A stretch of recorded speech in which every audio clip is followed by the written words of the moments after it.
Happy Monday. Happy President's Day. Hope you are enjoying a nice 3-day weekend and getting some time to enjoy the day off and get caught up on some things. That's what I've been trying to work on. I've been had an early meeting today and then um, got an opportunity to jump on a bonus Zoom call that I normally wouldn't get to be on a Monday. So that's been kind of nice and catching up on emails and lots of other things.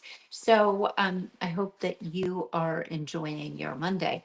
But I did want to have a little conversation today about real estate and interest rates and some opportunities that come up occasionally when we're talking about monthly payment, which really is the key when you're buying a home. So, yes, the price of the home matters, but ultimately, what it really comes down to is what are you going to pay every single month for that home?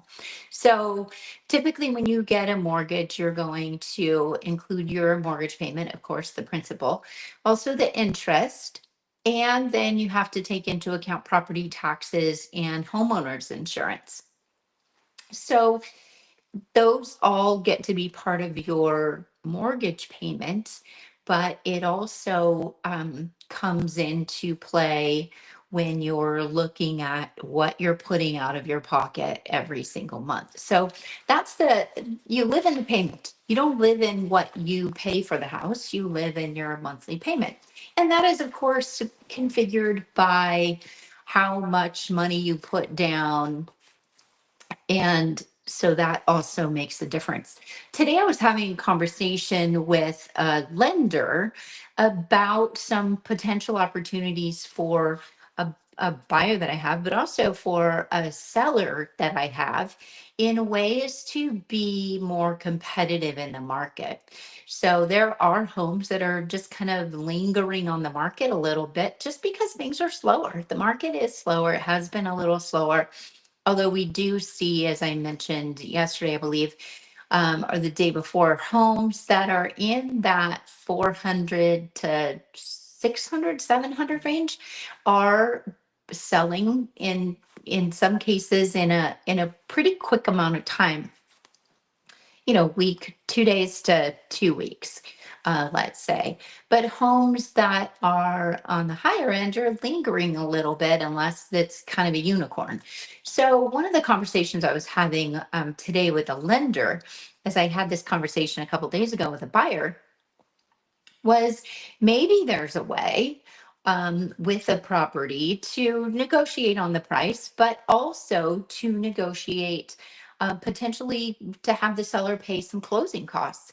And if the seller can pay some closing costs, that could result in a buy down of your interest rate. And so, one of the things we're talking about today is if in a buy down situation, and this is on a higher priced home at $950,000 purchase price with a loan amount in the 700 range, mid 700s, a buy down of the interest rate that would cost a seller potentially $6,000 could save the buyer almost $500 a month, $499 a month. And of course, lots of other factors on credit scores and what the interest rates would be.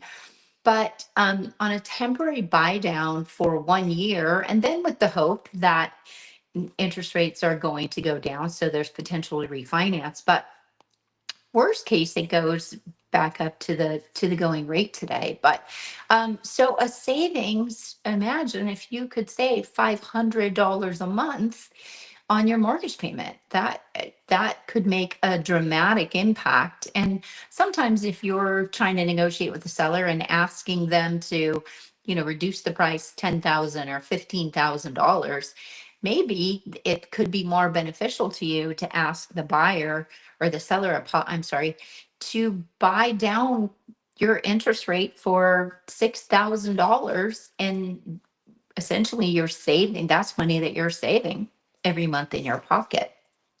where a $10,000 or $15,000 price reduction is not likely going to equal that amount. So, and then if you're a seller, that could be an opportunity too to offer that. And so somebody will see that as a savings in their pocket. So just something to consider. If you have questions about that, let me know. And then we've also had recent conversations about closing costs, which every transaction has closing costs for the seller and for the buyer. And if it's a cash transaction, those are usually just, um, you know, a small percentage, where if you're getting a loan, often it can be anywhere from 2 to 3%, depending on the purchase price, that you need to factor in. And if you're asking the seller to pay those, that used to be really common, and then it just kind of stopped. It was really hard to get closing costs accepted for a while.